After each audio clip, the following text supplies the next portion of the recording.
Boa noite, amigos, tudo bom?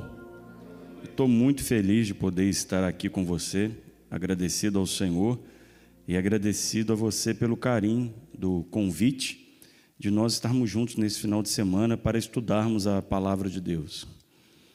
Eu não sou um grande pregador, mas gosto de estudar a Bíblia, e o que nós vamos fazer aqui esse final de semana é estudar a Palavra de Deus. Hoje nós vamos conversar um pouco sobre um personagem bíblico que é bem desconhecido, e amanhã e domingo nós vamos, a partir desse conceito, conversar um pouco sobre temas do Apocalipse. Queria te convidar a fechar os seus olhos, porque vamos abrir a Palavra de Deus. Pai bendito, obrigado porque nós estamos aqui nesse momento. Te agradecemos, Senhor, pela oportunidade de estarmos aqui, a Tua presença, a Tua bênção, de podermos abrir a Tua Palavra, para que a Tua Palavra fale ao coração da gente nessa noite. Então, Senhor, cale qualquer voz em nossa mente, que ninguém seja exaltado a não ser o Senhor, e que a Tua Palavra provoque em nós as mudanças na Tua direção. Nós te pedimos isso em nome de Jesus.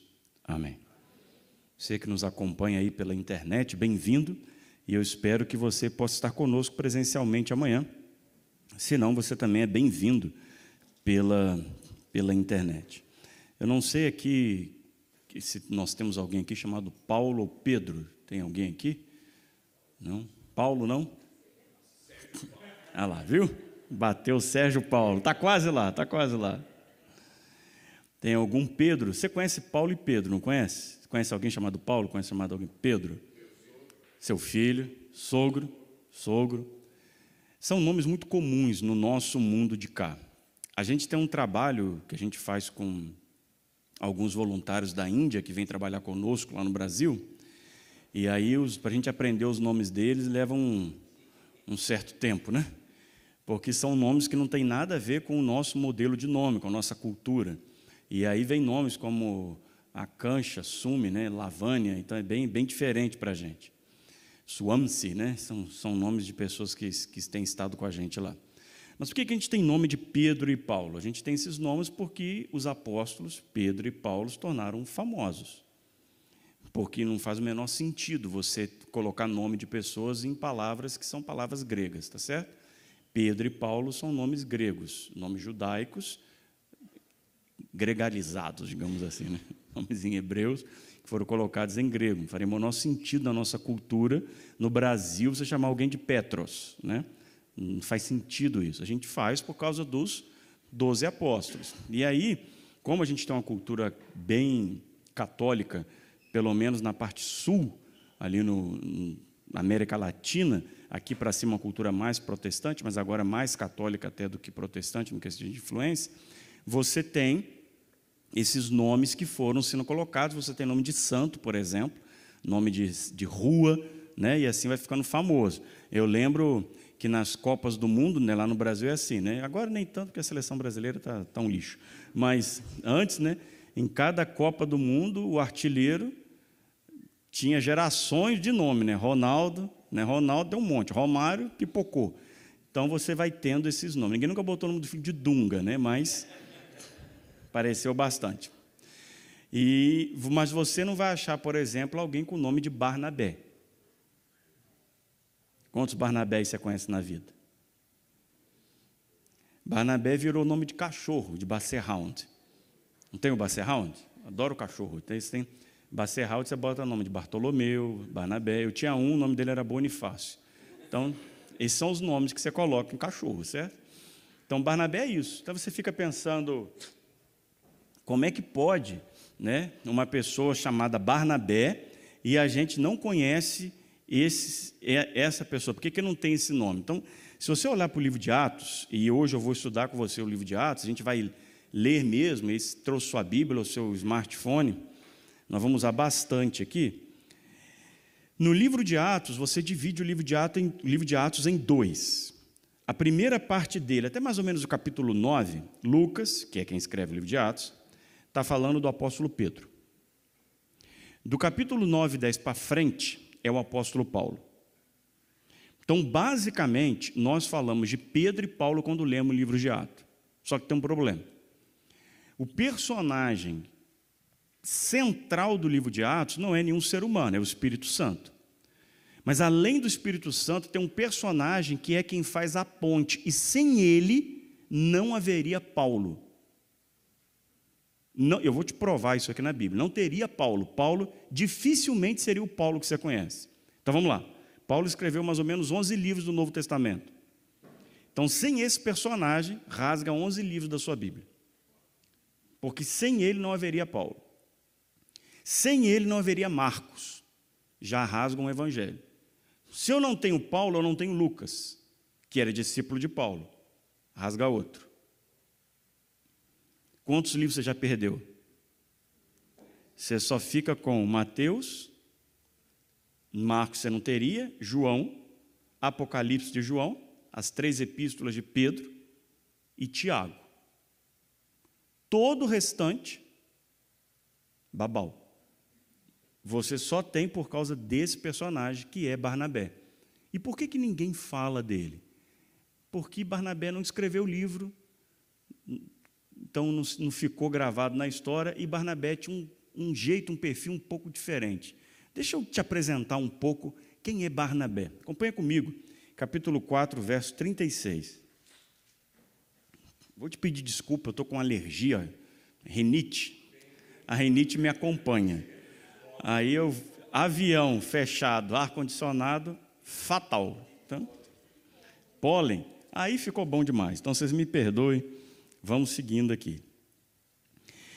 Atos capítulo 4, verso 36, você vai ver que vai dizer assim: então José, a quem os apóstolos chamavam de Barnabé, que quer dizer filho da consolação, um levita natural de Chipre, a ilha ali, Chipre, vendeu um campo que possuía, trouxe o dinheiro e depositou aos pés dos apóstolos.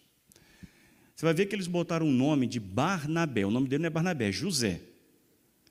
Mas por que é Barnabé? Todas as vezes que você lê na Bíblia alguém com o nome começando com bar ou terminando com bar, é filho de. Tá? Em idiomas nórdicos, von. No Brasil, Júnior, filho, neto. Eu tenho amigos, né, que eu brinco com eles, que eles criaram a dinastia. Então, é fulano, filho, fulano, neto, aí fulano, neto primeiro, neto segundo, mesmo nome, que eles vão botando assim, criativo, né? Fica fácil. Então, quando você vê Bartolomeu, filho de Tomé, tá certo? E por aí vai embora. Então, Barnabé, Nabé, não tem uma tradução assim direta, sabe? Para o português. A gente traduz como consolação, mas a palavra melhor seria aquele que está ao lado de, que o apoia. Seria melhor essa palavra, aquele que apoia, seria mais ou menos isso. Então, Barnabé é tipo assim, o filho daquele que apoia, entendeu? É o apoiador, digamos assim, aquele que fortalece. Seria mais ou menos o conceito de Barnabé. Por que eles colocaram esse nome? Se você olhar o capítulo 5, você vai ver que a história do capítulo 5 fala de Ananias e Safira. Lembra dessa história? Caíram lá durinho lá porque mentiram. Então, a história de Ananias e Safira, ela vem depois da apresentação de Barnabé. E antes, nos versos anteriores, vai falar que Barnabé era levita natural de Chipre, vendeu tudo e colocou aos pés dos apóstolos. Aí vai falar da história de Ananias e Safira. Ou seja, a história de Barnabé, ela está em contraste com a história de Ananias e Safira. Deu para entender? Então, Barnabé é aquele que vendeu tudo e colocou aos pés dos apóstolos, e aqui só um parênteses, não tem nada a ver com vender tudo e colocar aos pés dos apóstolos, mas com o ato de mentir. Então, Ananias e Safira não era obrigado a vender tudo e entregar para os apóstolos, mas o fato de mentir dizendo que tinha vendido tudo e não tinha, que tinha colocado tudo, não tinha colocado tudo. Mas Barnabé vende uma propriedade, não disse que vendeu tudo, disse que vendeu uma herança, né, uma propriedade que ele recebeu da família, e doou para a igreja que estava nascendo. Então, Barnabé é esse personagem. A gente vai ver mais coisas dele. Capítulo 9, verso 27. Agora começa ele com Paulo. Você conhece a história de Paulo? Capítulo 9, verso 27. Você conhece a história de Paulo? Você deve lembrar o seguinte: Paulo perseguiu os cristãos e ele foi para Damasco e caiu do cavalo, não é isso? Mentira. Nunca disse que tem cavalo na história. Não tinha cavalo na história, não. Tinha cavalo. É igual os 3 reis magos. Em momento nenhum diz que são 3. A gente fala que são 3 porque foram 3 presentes, mas podiam ser 2, 1. 1 não pode porque eram reis, está no plural. 2, 3, 4, 5, 6, 20, a gente não sabe. Tá, exato, e por aí vai embora, tá bom? E também os nomes dos reis magos é tradição católica, tá? Não tem na Bíblia, não. Tá? Mas fica feliz, pode seguir contando a história, não tem problema, não. Só pode fazer igual a professora do meu filho estava no primário, né? Aí a gente foi visitar, eu estava no MIPS essa época, junto com o Sérgio lá, e a gente foi pregar numa determinada igreja, né? Aí entraram na sala dos primários, a gente deixou lá, meu menino lá, aí a professora estava contando a história de José. Falou, crianças, José teve 7 irmãos. Falei, eita, agora vai dar ruim. Que meu menino, quando era pequeno, era daquele, não, entendeu? E aí a minha esposa começou a rezar tudo que podia para ele nem prestar atenção, para não chamar. Ainda a professora ainda fez assim, vamos contar?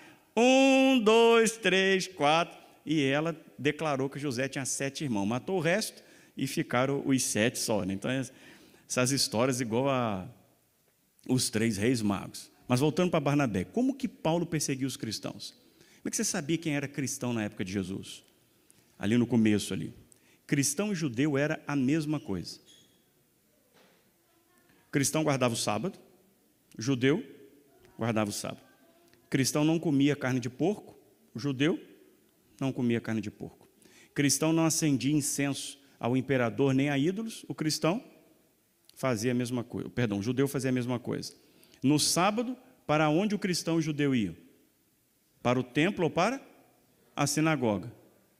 Qual era a diferença entre judeus? Se vestiam do mesmo jeito, vocês sabem que havia uma vestimenta, né? um modo de vestir, igual que nós temos aqui, a gente não percebe porque o peixe não sabe que vive na água, né? Então a gente não percebe que é diferente. Mas existe um modo de vestir que tem a ver com a cultura. Olha eu de terno e gravata aqui, tem um porquê, tá? Então, eles faziam as mesmas coisas. Como que você sabia que alguém era cristão? Não sabia. Visualmente, no dia a dia, não sabia. Tanto que o cristianismo e o judaísmo ele era muito aberto a isso, que você tinha seitas. O termo correto é seita, mas na nossa cabeça falar seita hoje é um negócio meio ruim, né? Tem uma imagem ruim. É seita porque eram partidos identitários. Eu não vou nem usar o termo político para não embolar a cabeça. Partidos identitários. Então você tinha fariseu, saduceu, zelote e essênio, pelo menos os 4. Tinha mais, mas os 4 mais conhecidos. Quem eram os fariseus? Quem eram os saduceus? Os fariseus e os saduceus eram a grande elite da igreja. Para você pensar assim. O fariseu era o religioso. O saduceu era o político. Então o fariseu ele era o cristão mesmo. Ferrenho assim, sabe? Crente. O saduceu já não. O chefe do sacerdote sempre era saduceu. Sempre. E Jesus nunca tem embate teológico com o saduceu. Só tem uma vez. Porque o saduceu vira assim, Senhor, você acredita na ressurreição? Porque o saduceu não acreditava em ressurreição. E uma mulher casou com um homem. Aí Jesus falou, vocês são ignorantes, não conhecem a escritura. Acabou, pau, grupo. Jesus era assim, né? Só no vazare, né? De vez em quando ele dava pá. E aí acabou o assunto. Agora, o restante das discussões teológicas sempre é com quem? Com o fariseu. Então, esses eram os 2 grupos que dominavam a elite religiosa. Quem mais? Zelotes eram os nacionalistas que pegavam em armas. Barrabás, zelote. Jesus tinha um discípulo zelote. Simão era um zelote. Tá certo? Então, um guerreiro. Você fica pensando, como é que Jesus tinha um camarada desse, né? No seu grupo, mas ele tinha. E havia o outro que era os essênios. Já ouviu falar em Qumran, manuscrito do Mar Morto? Os essênios eram os monges judaicos, na nossa linguagem hoje. Seria isso. Viviam no deserto, isolados da sociedade, por isso que eles achavam que João Batista e Jesus eram essênios. Por que eles achavam isso? Porque João Batista e Jesus pregavam aonde? Começaram a pregar aonde? Nos desertos, nos lugares ermos. Então eles achavam que João Batista era essênio, Jesus era essênio. Até Jesus tirar essa imagem. E quem eram os cristãos? Mais um. A seita do caminho, era assim que era chamado. Porque Jesus disse, eu sou o caminho, a verdade e a vida. Então o cristão era quem? A seita do caminho. Também era chamado de a seita dos nazarenos, porque era Jesus de... Lembrando que o sobrenome das pessoas, não tinha esse nome, mas meu nome é Mateus Leite Tavares, não tinha isso. Você falava, fulano, filho de Cicrano. Por isso, Barnabé. Todo mundo era Bar alguma coisa. Então, Jesus era Jesus, Iesus, Bar e Yosef. Esse é o nome de Jesus, com certeza, filho de José. Cristo é um título. Nazareno é porque eles, às vezes, colocavam, ao invés de falar o Bar, eles falavam o lugar de onde ele vem. Maria de Magdala. Jesus de Nazaré. Então, Jesus de Nazaré é Jesus Nazareno. Maria de Magdala, Maria Madalena. Deu para pegar? Então, por que ficou esse nome de seita dos nazarenos? Porque era todo mundo que acreditava em Jesus. Como que você sabia que era cristão? Você não sabia, você tinha que viver junto. Então, o que Paulo fazia? Ele e o grupo dele se infiltrava na comunidade judaica para ir descobrindo no off quem era cristão e quem não era, para denunciar e prender. Então, o jeito de Paulo e o seu grupo descobrir quem era cristão era na investigação, entendeu? Era no esquema espionagem. Isso que era assim que descobria. Aí você entende, Paulo tem uma experiência em Damasco, se converte, volta para Jerusalém e vira para os discípulos: irmãos, me converti. Quem se acha que acreditou? Ninguém acreditou, mano. Porque ele fazia isso, entendeu? Ninguém acreditou, então ninguém estava nem aí para Paulo. Olha o que diz o capítulo 9, vou começar do 26. Quando chegou a Jerusalém, está falando de Saulo, que é Paulo, Saulo procurou juntar-se aos discípulos de Jesus, porém todos tinham medo dele, não acreditando que ele fosse discípulo. Mas Barnabé, tomando consigo, levou os apóstolos, contou-lhes como Saulo tinha visto o Senhor no caminho e que o Senhor tinha falado com ele, também contou como em Damasco Saulo tinha pregado ousadamente em nome de Jesus e vai seguir embora. Então Barnabé era respeitado. Aí Barnabé chega em Jerusalém e fala para os discípulos o quê? Confia nele, porque eu confio. Então Paulo começa a se envolver com a igreja de Jerusalém por causa de quem? Barnabé. Barnabé cola a imagem dele em Paulo. É tipo quando você vai pedir emprego e aí tem aquele que não, pode, porque eu estou indicando, eu confio. É mais ou menos isso que Barnabé faz. Então, se Barnabé não tivesse aqui, Paulo, ninguém estava nem aí para ele. Paulo não era ninguém, gente. É que a gente olha, já olha o cara quase deificado, né? Herói, né? Paulo, herói, né? Paulo aqui não é ninguém. Paulo aqui é o Saulo, entendeu? Lá, o perseguidor dos cristãos. Então, o pessoal não queria saber dele. Vamos seguir para frente. Acompanha comigo em Atos capítulo 11, verso 22. Atos 11, 22. Quando você chega... Eu vou começar... não vou começar aqui mesmo. Você tem uma mudança do centro do cristianismo, uma mudança geográfica. O cristianismo começa em Jerusalém. Vou melhorar aqui para você ter uma imagem visual na tua cabeça. Imagina um mapa assim, você olhando o mapa do mundo. Israel é um negocinho desse tamanhozinho, tá? A gente fala de Israel, que parece que Israel é o tamanho da Rússia, o tamanho da África inteira. Né? Israel é um negocinho desse tamanhozinho assim, no meio da meia-lua do crescente fértil, ali, do tronco dos comércios ali. Deus botou bem ali no meio ali. Então Israel está ali, aqui assim. Aí se você olha para cima no mapa, você tem Antioquia. Se você olhar, Antioquia da Pisídia aqui embaixo, né? Se você olhar aqui, olhar para a esquerda, você vai ver Éfeso, que está lá na quina do que hoje é Turquia, onde estão as 7 igrejas. Aí mais para a esquerda, você tem Roma, que está lá no pé da bota. Tá certo? Esse caminho foi o caminho do centro do cristianismo. Começa em Jerusalém, por causa da perseguição, vai para Antioquia, de Antioquia, Éfeso, está na época de João, quando João está lá com 100 anos, quando vai escrever Apocalipse, é Éfeso. Éfeso é a capital, por isso que as 7 igrejas começam com Éfeso, e dali vai para Roma. Pegou?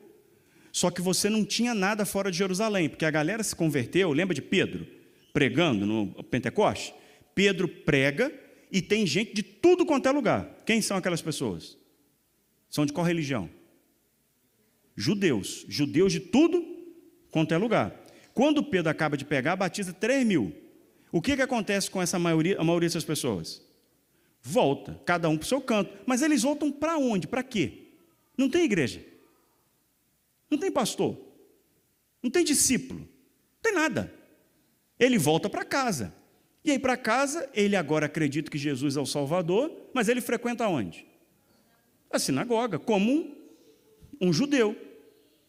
Aí o pessoal de Jerusalém começa a ouvir que está se formando um grupo forte de cristãos em Antioquia, que é a primeira cidade que vai ali.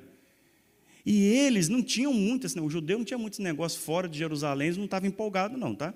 Então, fora de Jerusalém, não interessava. Então, a gente também foi assim, tá? A Igreja Adventista, quando surgiu, a gente achava que até criou-se uma doutrina chamada doutrina da porta fechada. Só pode receber o evangelho quem ouviu a mensagem de 44. Então, não é que a igreja toda era assim, mas tinha um grupo que pensava assim. Então, o evangelho era pregado só para quem era adventista da mensagem de 44. Pegou? Mesma cabeça do judeu lá atrás. Então, é só para a gente aqui.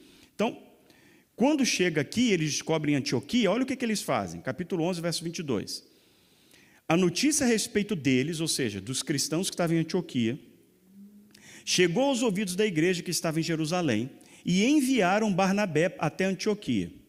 Quando ele chegou e viu a graça de Deus, ficou muito alegre e exortava a todos a que com firmeza de coração permanecessem no Senhor, porque era homem bom. Olha o que fala de Barnabé: homem bom, cheio do Espírito Santo e de fé, e muita gente se uniu ao Senhor. Depois Barnabé foi a Tarso à procura de Paulo, e quando o encontrou, levou-o para Antioquia. E durante um ano inteiro se reuniram naquela igreja e ensinaram numerosa multidão. Em Antioquia, os discípulos foram pela primeira vez chamados de cristãos. Gente, aqui tem muita coisa, tem muita camada aqui, como fala na rede social, muitas camadas aqui. Primeiro, o que você percebe nesse texto? Primeira coisa, quem é o primeiro missionário oficial da igreja cristã? Barnabé. Você achava que era Paulo, né? Não é Paulo, Barnabé. Barnabé está em Jerusalém e a igreja fala, vai. Segunda coisa, você se chama cristão? Esse é o seu título? Você é cristão?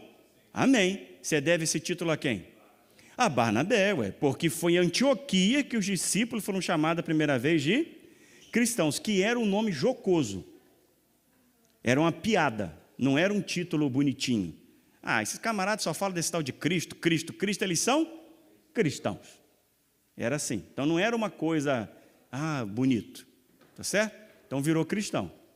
Terceira coisa, você percebeu que Barnabé tem que ir lá em Tarso, e o nome de Paulo era Paulo de Tarso, cidade natal, buscar quem? Por quê? Por que ele foi buscar Paulo em Tarso? A última vez que você viu Paulo, ele estava onde? Eu li para você o texto. Paulo estava onde a última vez? Jerusalém. Aí Barnabé apresenta Paulo aos discípulos e fala, confia nele porque eu confio. Quando Barnabé vai para Antioquia, cadê Paulo? Paulo está onde? Em Tarso. Por que ele está em Tarso? Porque ninguém queria ele estava rejeitado, humilhadinho lá em Tarso, voltou para casa. Ninguém me aceita na igreja, eu vou fazer o quê? Vou voltar para casa. Quem é que vai lá em Tarso buscar Paulo? Barnabé. Traz Paulo junto de si e agora faz de Paulo o seu discípulo. Cola nele. É isso que Barnabé faz. Traz Paulo. Mas olha, não é todo. Você vê que o texto não fala de Paulo, que Paulo era cheio de graça, do Espírito Santo. Não fala isso de Paulo. Quem era o cara? Barnabé. Eu vou te provar agora que Barnabé era o cara e não Paulo. Paulo humilhadinho. Vou te provar que é Barnabé o camarada. Você viu que eu vim aqui para... Você deve estar até pensando, o nome do filho dele é Barnabé. Não, não é João. É João. Primeiro, porque eu só descobri isso depois. Segundo, que se eu botasse Barnabé, minha mulher me largava, né? Então, tá certo? Foi João. Então, vamos lá. Agora, no capítulo 13 de Atos, vamos ler o 12, verso 25, só para você ver uma coisa. Você vai ver o capítulo 12. Eu vou ler o 11, 13 e 12, 25. Só vou ler o verso para você entender onde eu quero chegar, porque é rápido. E eles o fizeram, enviando essa ajuda aos presbíteros por meio de Barnabé e Paulo. Ágapo profetizou que teria uma fome em Jerusalém, aí o pessoal junta em Antioquia e leva dinheiro para ajudar o pessoal de Jerusalém, tá certo? Aí eles enviam pela primeira dupla missionária que teve na igreja. Primeira dupla missionária. Você fala, foi João e Pedro. Não, não é João e Pedro, a dupla missionária, oficial da igreja. Quem é? Paulo e Barnabé, tá certo? Mas quem é o primeiro? Na Bíblia, existe uma hierarquia de linguagem, que isso é a cabeça oriental. Nós não temos isso. A gente faz assim, ó. Se eu pegar a Bíblia, tiver mais livros aqui, tiver 4 livros, eu tiver que empilhar, aonde eu vou botar a Bíblia? Em cima. Por quê? Que é falta de respeito colocar os livros, não é isso? Se você for no mundo oriental, onde eles vão botar a Bíblia? Embaixo, porque ela é o fundamento. Se você entrar na igreja aqui de chapéu, o que vão dizer para você? Tira o chapéu, falta de respeito, né? Se você entrar em vários lugares do mundo oriental, na igreja, sem cobertura na cabeça, você está faltando com respeito. Porque o chapéu diz o seguinte: existe alguém que está acima de você. Essa é a ideia do kippá e de outras coisas mais. Do véu que as mulheres cobrem a cabeça no mundo oriental, é essa a ideia. Se eu chegasse aqui na igreja, aqui, sem sapato, só de meia, além de doido e excêntrico, você ia achar o quê? Nossa, que tadinho, vamos dar um sapato, por falta de respeito, né? Entrar na igreja descalço. Lá na Índia, eu tiro o sapato para entrar na igreja, porque é falta de respeito você entrar com o sapato. Percebe? Isso é cultura, certo? E a gente tem que respeitar as culturas, não tem nada a ver isso. Mas onde eu quero chegar para você? Na cabeça oriental, sempre que você vai nomear, é o primogênito. Primogênito é o primeiro? Sempre que você vai nomear, o mais importante vem primeiro. Qual é o nome da dupla? Barnabé e Paulo. Você já vai entender logo, logo que eu vou te mostrar quando isso vira. Barnabé e Paulo. Eu li para você no verso, estou ceguinho, gente, verso 30. Verso 25, estou com óculos aqui, mas não estou querendo usar, tá certo? Você finge que você não viu. Verso 25 do capítulo 12, você vai ver assim, ó, de novo. Barnabé e Saulo, cumprida a sua missão, voltaram de Jerusalém, trazendo consigo quem? Olha ele aí. Quem é? É o Marcos. E Marcos vai ser o pivô da encrenca, que a gente já vai chegar nela aqui, que a gente já está chegando no final.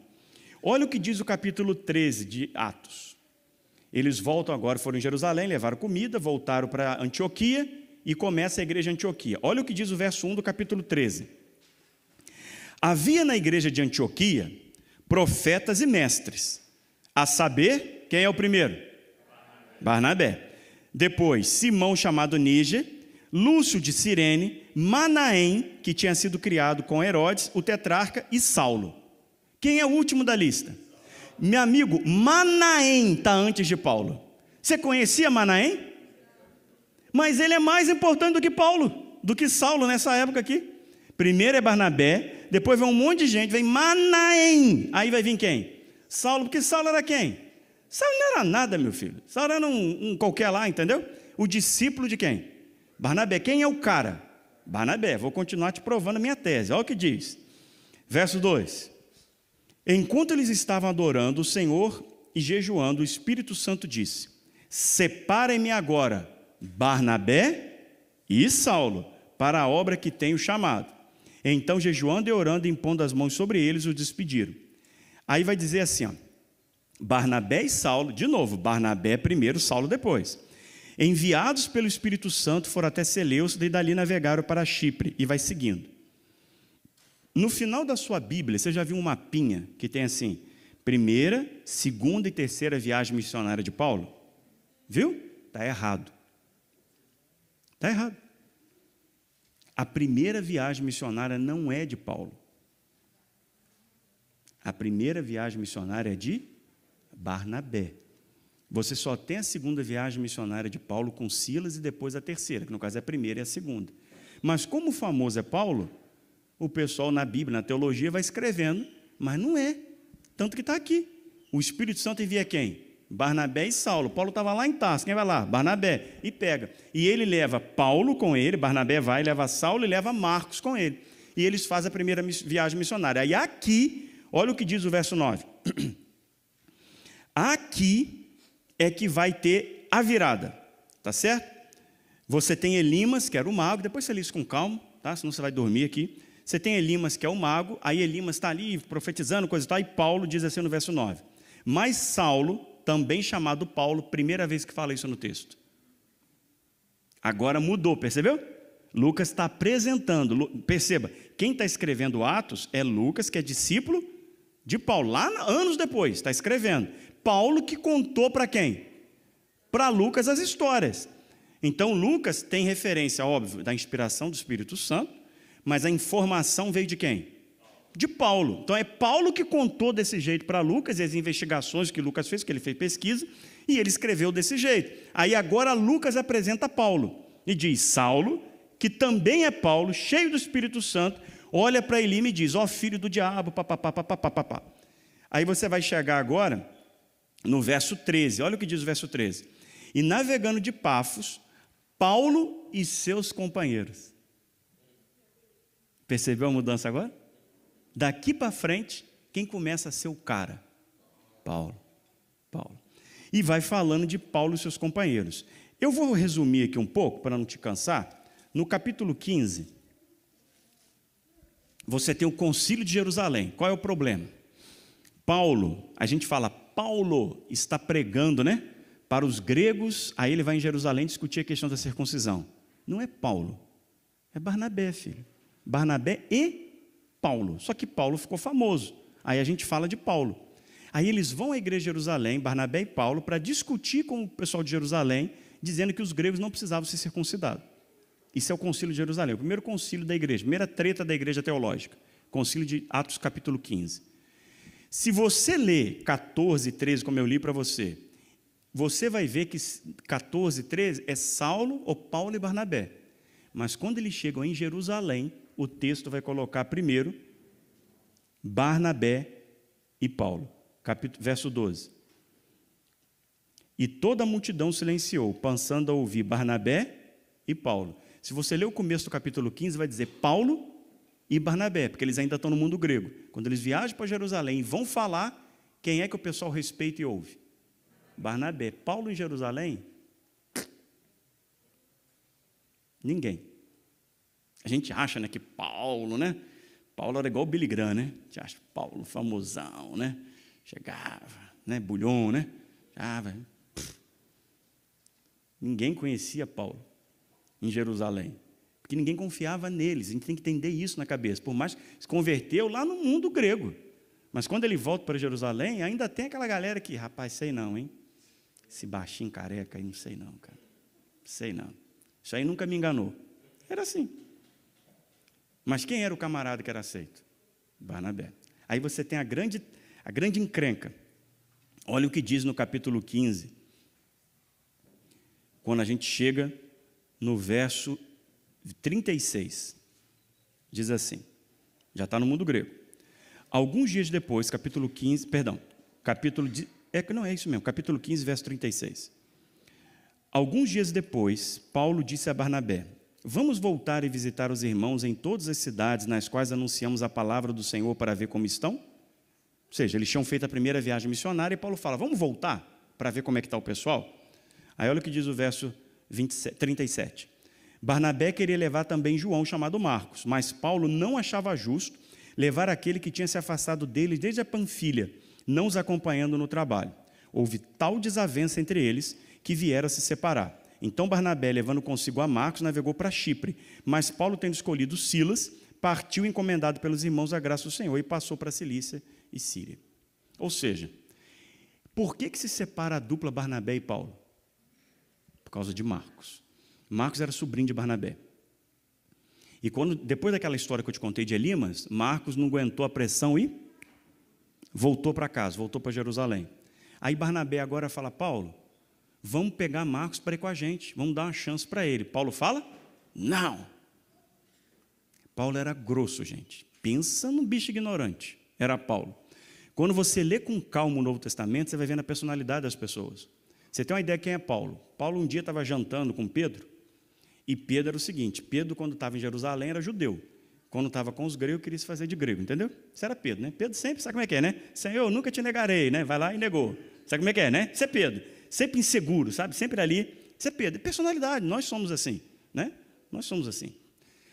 A gente tem que olhar os homens bíblicos como pessoas, como você e eu, eles não são heróis. Herói é Cristo, não eles. Eles não estão na Bíblia para a gente falar, nossa, esse é o perfeito. Não, eles estão na Bíblia exatamente para mostrar o seguinte, cara, esse povo imperfeito, como eu e você, conseguiu ser fiel, então eu também consigo. Porque é pelo poder de Cristo, é pela graça de Cristo, é pelo poder dele, não somos nós. Então, Pedro e Paulo estavam jantando com os gregos tem que pensar não judeu, tá? Tem tempo aqui para te explicar bem a diferença, mas grava aí, não judeu. Aí chegam os judaizantes, que são judeus, lembra que pregou lá em Atos capítulo 3? Tudo judeu espalhado. São judeus convertidos ao cristianismo, mas é judeu. Eles chegam, quando chega, Pedro levanta da mesa e vai sentar do lado com com a galera que era judaizante. Na hora, Paulo fala assim, seu miserável. Paulo diz assim, Paulo diz, eu disse na cara dele. Paulo fala, na cara de Pedro eu falei que ele estava agora comendo com os gregos, aí quando chega o judeu, ele agora é judaizantezinho. Aí Paulo fala, já repreendi Pedro na cara. Esse é Paulo, irmão. O bicho era bravo, o bicho era grosso. Isso é Paulo, sabe? Então você vê, Paulo não era aceito em Jerusalém, foi Barnabé que o trouxe. Paulo estava humilhadinho lá em Tarso, o Barnabé que foi buscá-lo. Na hora de dar uma segunda chance para Marcos, não. Percebeu? Mas Barnabé fala, não, ele tem jeito sim. Então você já está criado, você já está pronto, sai você com Silas, aí começa a musiquinha, Paulo e Silas na prisão, é daí para frente. E eu vou levar quem? Vou levar Marcos. Aí você acha que acabou a história aqui, né? Deixa eu ler um texto com você, que está lá em 1 Timóteo. Primeiro não, 2 Timóteo. Você sabe que Timóteo é a carta que Paulo escreveu na prisão de Marmentina, né? Lá em Roma. Horrível a prisão. 2 Timóteo capítulo 4, verso 11. Paulo estava preso e os discípulos de Paulo, Lucas, Timóteo, Tito, estavam ali ajudando e amparando Paulo, que ficavam ali dando assistência, pegando as cartas deles e levando para as igrejas, tá certo? Estavam ali ajudando Paulo. Olha o que Paulo diz, já no final da vida, capítulo 4, verso 11. Somente Lucas está comigo. Quem é esse Lucas? O evangelista do Evangelho e do Atos, tá bom? Somente Lucas está comigo. Paulo está mandando a carta para Timóteo. Encontre Marcos e traga-o para mim, porque me é muito útil ao ministério. Aí! Quem é que passou a ser discípulo de Paulo? Marcos. E quem é que tinha rejeitado Marcos? Paulo. E por que Marcos agora é discípulo de Paulo e é muito útil ao ministério? Por causa de Barnabé. Só para você não ficar com raiva de Paulo, achando que Paulo destratou Barnabé, eu não ia ler não, porque eu gosto de deixar você com dúvida, mas eu vou ler porque eu sou um bom cristão. 1 Coríntios 9, 6. 1 Coríntios 9, 6.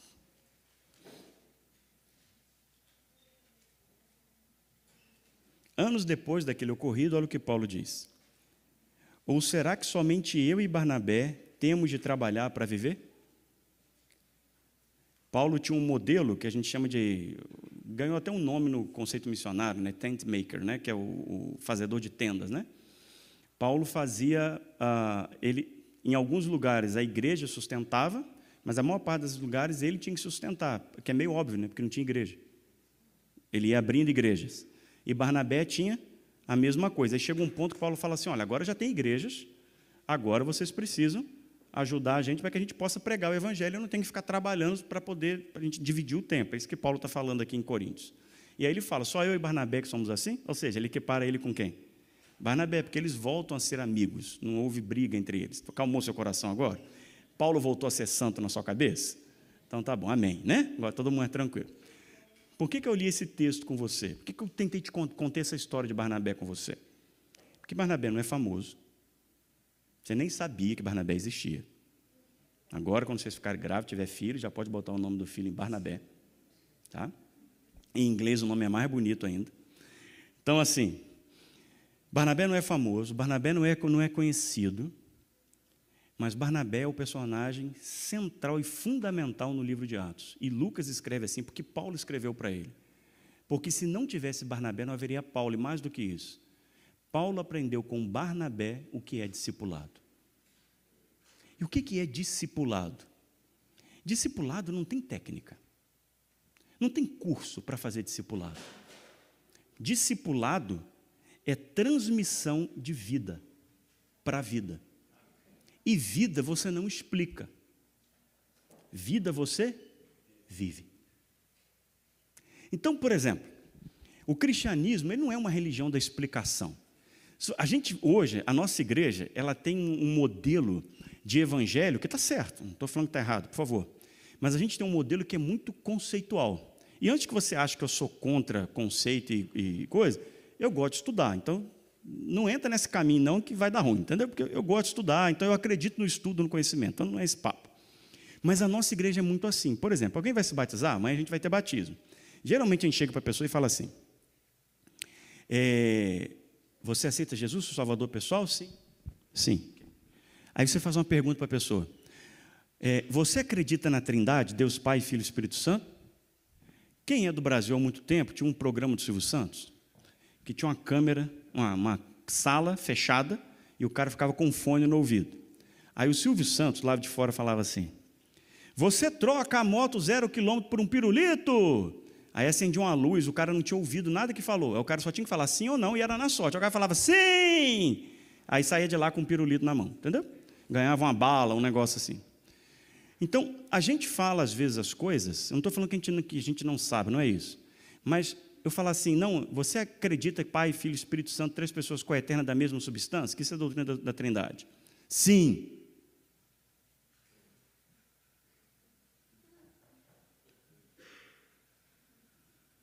Existe a Trindade? Claro que existe. Deus, Pai, Filho e Espírito Santo. Isso é óbvio, não estou falando que não existe. Mas a forma de explicá-la, primeiro que Trindade não se explica. Se você explicar, você é Deus, tá certo? Então você não pode explicar, tá? Está acima. Então aceita e seja feliz, tá? Tem muita coisa, mas eu não entendo isso. Não entende mesmo, né? Não quero te ofender. É que você não tem condição de entender, tá? Eu também não tenho. A gente está no nívelzinho abaixo. Então Deus está no nívelzinho. Eu estou falando nívelzinho só para não humilhar a gente, tá? Mas na verdade, né? Então, é tipo assim, a gente é o protozoário e Deus é só o criador do universo, tá bom? Então essa é a distância. Então assim, para você entender a doutrina bíblica da Trindade, primeiro você tem que entender o conceito aristotélico de substância. Você conhece? Ótimo, então você já não pode explicar da mesma substância, porque foi assim que ela foi escrita. Não estou falando inventada, eu estou falando verbalizada. Mas por que eu falo que eu acredito? Porque eu acredito com o coração. Mas eu não sei explicar. Você sabe explicar? Deus, Pai, Filho e Espírito Santo? Está doido, não tem como explicar. Você imagina se não tivesse as pessoas da Trindade? Deus enviou a si mesmo ao mundo para que quando ele estivesse no mundo, ele orasse a si mesmo que está no céu, para que enviasse a si mesmo para estar com ele na terra, para que quando ele voltasse para o céu, ele permanecesse na terra conosco. Quando que você ia entender isso? Nunca, meu irmão. Mas aí Deus se apresenta para a gente muito mais fácil. O Pai enviou o Filho, que estava na terra, para orar ao Pai, para enviar o Espírito Santo, para quando ele... Entendeu como? Não estou falando que não existe Trindade, muito pelo contrário, existe o Pai, o Filho e o Espírito Santo, são 3 pessoas, não estou falando isso. Estou falando de linguagem, para você entender mais fácil. Então, o cristianismo, ele não foi transmitido quando Paulo pregava, quando o pessoal falava, claro que Paulo estava pregando, mas não tinha Novo Testamento, concorda? Não tinha isso aqui, não tinha estudo bíblico, do jeito que a gente faz. Como que era transmitida a religião? Vida, vivência. Vem aqui que eu tenho um Deus para te explicar, um Salvador que vai mudar a sua vida. E como que você falava isso? Vivendo, trazendo a pessoa para a comunidade. Os camaradas eram perseguidos, não podia ter igreja, se juntava em grupos menores. Eu te contei, como é que Paulo descobria que era cristão? Tinha que se infiltrar no cristianismo. Então, dentro daquele monte de judeu, tinha um grupo ali dentro, tipo uma unidade da escola sabatina, que era a galera cristã. Então, você ia falando com a pessoa e trazendo a pessoa para a vida. E ela ia aprendendo quem era Jesus de boca, você ia explicando as profecias do Antigo Testamento, aí apresentando, olha, lembra das profecias de Isaías? Lembra de Daniel? Ele é o Messias. Era assim que era explicado, mas era explicado na intimidade no sentido de pessoalidade, na intimidade, sabe? Na vivência, comendo junto. Qual era o culto todo domingo? Santa Ceia. Não era no nosso modelo, né? O pãozinho e o pouquinho de suco lá, não era esse modelo. A pessoa comia mesmo, tanto que Paulo chama atenção, vocês estão indo lá só para encher a pança, né? Virou glutonaria. Paulo chama atenção sobre isso, que o povo estava indo para lá só para comer. Não, por que eles comiam? Porque quando você senta na mesa, aí a gente bate papo, né? Assim? Você conversa, né? Comida deixa todo mundo. Eu adoro fazer comida. Eu não sou cozinheiro, não tenho nada de cozinha, mas gosto de fazer. Como a minha esposa me ama, come o que eu faço, tá certo? E meus filhos só aprenderam a comer o que eu faço, então eles acham bom, tá? Então não se iluda, não. Mas eu gosto de fazer comida. Toda vez que eu estou muito cansado, eu vou para a cozinha fazer comida. Só não gosto de lavar a louça, tá, irmão? Aí, falei para minha esposa, falei, amor, tudo nessa vida é uma partilha. Eu prometo que eu vou te ajudar a lavar a louça. Ela, ai, meu amor, obrigado. Fui lá e comprei uma lavadora. Fui lá em casa, falei, essa é minha parte no trato. Está pronto, está pronta. Aí ela fala, mas quem que bota a louça lá dentro? Falei, isso é outra história. Eu cumpri a minha parte no trato, não é não? Vou lavar a louça. Comer é bom, mas lavar a louça é triste demais, não é não? Ô, trem difícil demais. Eu só não faço tudo descartável, porque eu adoro tartaruga, eu não quero os canudinhos no nariz dela, mas é triste esses negócios de lavar a louça. Mas vamos lá. Então, eu gosto de fazer comida, porque você vai comendo, sabe? Eu chamo o pessoal lá para casa, aí faço comida, eu faço pizza na pedra, coisa e tal, papá, no apartamento, porque eu gosto de fazer. Aí vou fazendo, aí a pessoa, vem cá comer, eu gosto de fazer. E aí você faz, a pessoa vai comendo ali na hora, você vai batendo papo, sabe? Abre o coração. É assim que é o cristianismo. E Paulo vai apresentar isso para a gente em 1 Coríntios 11:1. Olha o que Paulo diz. Eu sei que é difícil o que o Paulo vai dizer, mas olha o que ele diz. 1 Coríntios 11:1. Nunca mais você vai esquecer o que é discipulado. Sede meus imitadores, como também eu sou de Cristo. Você tem coragem de falar isso para alguém? Vamos ser honestinhos aqui. Quantas vezes alguém já chegou nessa igreja, ou nas igrejas que você frequentava no Brasil, outros lugares, e você, de repente, dando estudo bíblico para alguém, você falou assim, você vai para a igreja, mas não olhe para as pessoas, não, olhe para Cristo. Eu tenho uma raiva dessa frase danada, tá? Eu tenho raiva de várias frases. Mas a pessoa fala assim, olhe para... É igual aquele hino, somos um pequeno povo muito feliz, ou hinozinho deprimente, né? Quem que diz que nós somos um pequeno povo? Para com esse negócio, meu filho. Mas a gente chega, Deus tem os seus espalhados pelo mundo, mas sigamos. Então a gente fala assim, olhe para as pessoas, não olhe para Cristo. Então o sujeito chega aqui naquela porta branca ali, cadê Cristo, meu filho? Não, só tem a cruz, não tem nem Jesus nas paredes. Na igreja católica é fácil, olhe para Cristo. Agora e aqui, cadê Cristo? Aonde é que está Cristo? Biblicamente, no conceito do cristianismo, na religião cristã, aonde está Cristo? Em você. O cristianismo não é uma religião de teologia. Não é que ela não exista, pelo amor de Deus. Eu sou alguém que sou teologia. Mas o cristianismo ele é transmitido com a imitação. Eu apresento Cristo para você. Onde é que está Cristo? Está em mim. Aí você fala, mas espera aí, mano, né? Mas não, pastor, é que o senhor não me conhece, né? Mas eu não sou tão bonzinho assim. Eu sei que eu sou bonito e simpático, né? Uma vez eu falei isso uma vez, tinha um senhor aqui na frente. Aí eu falei assim, irmãos, eu não tenho dom nenhum, meu talento é beleza. Ele falou, mas só do coração. Ele falou assim, coitado. Sabe? A sinceridade que veio do fundo do coração, ele falou, você estava na frente aqui. Então, assim, você quando vai viver com alguém, quando você vai apresentar para alguém Cristo, você vai apresentar quem? É você. Eu não estou falando que é uma experiência, que não tem teologia, que Cristo não é o Salvador, que a Trindade não existe. Não estou falando nada dessas besteiras. Você vai apresentar a Bíblia. Mas eu vou apresentar a Bíblia porque eu tenho que apresentar pela imitação. Discipulado é jogo da imitação. Por que Barnabé está falando de ser de meus, Paulo está falando de ser de meus imitadores? Porque ele imitou quem? Barnabé, cara. Ele aprendeu com Barnabé. Barnabé é o grande discipulador, porque Barnabé pegou Paulo e falou, você não confia nele, confia em mim, e aí você vai confiar nele. Aí juntou Paulo consigo e foi treinando. Quando ele viu que Paulo estava bem, o que ele fez? Paulo, você está muito nervoso, segue tua vida com o Silo, que você já está pronto, eu vou fazer com quem? Com Marcos. E quem sabe, com quantos mais que a gente não conhece. Esse é Barnabé. Barnabé é o discipulador, porque ele pegava o cara, colava nele e falava, me imita, porque eu imito a Cristo. E Paulo vai seguir o que Barnabé fez. Tanto é que Paulo vai ter discípulos, como Barnabé tinha. E quem são esses discípulos? Lucas, Marcos, que Paulo rejeitou. Você entendeu o que é discipulado? Discipulado é imitação. Discipulado é quando você tem filho e você vai fazer a barba e o filho vê você fazendo a barba. Discipulado é quando você tem a filha lá e você de repente está lá se arrumando, botando uma roupa e ela está vendo você se arrumar e começa, sabe aqueles par de vaso indo para a igreja? Isso é discipulado. Isso é imitação.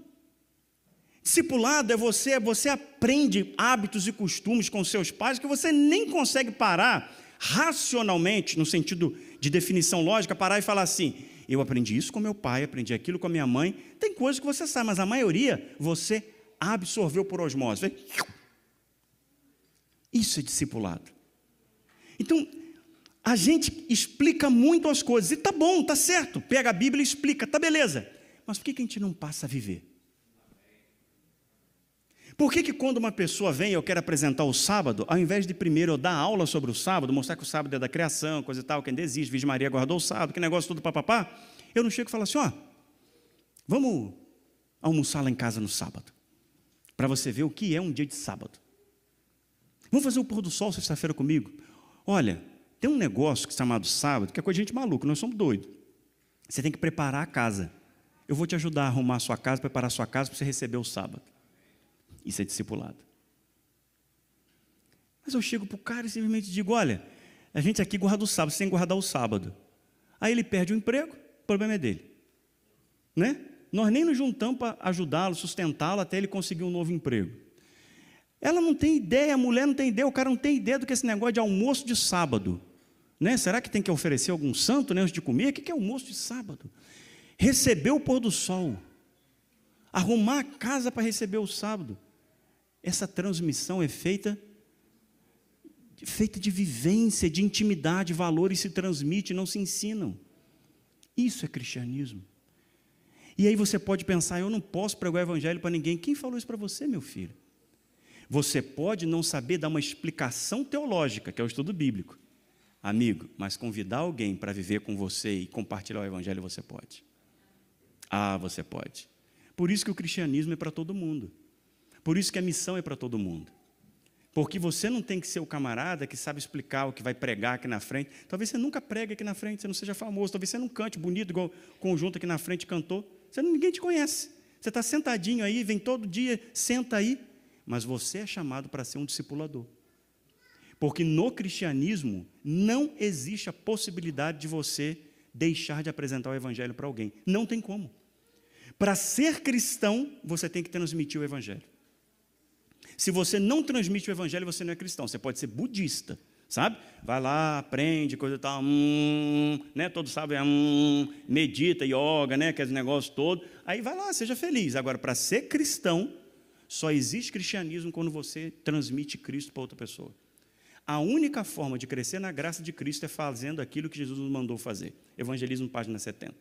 Não tem como. Se você não apresentar Jesus para outra pessoa, você não cresce. Você não cresce na graça de Cristo.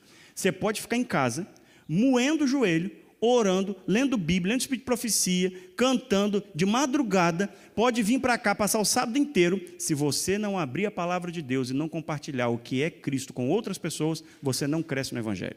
Isso é bíblico. Não tem como, porque o cristianismo é vivo. É vivo, não é uma letra morta. Jesus está vivo. E como ele está vivo e a mensagem dele é viva e o cristianismo é vivo, eu só transmito isso com vida, com o jogo da imitação. É o jogo da imitação. Então onde é que está Cristo? Está aqui, irmão. Aí você fala, tu é arrogante, irmão. Mas olha a beleza, e com isso eu termino. A beleza do que é comunidade. Eu sou imperfeito. Pode não parecer, mas sou. Eu sou imperfeito. Você é imperfeito. Você é imperfeita. Você é imperfeita.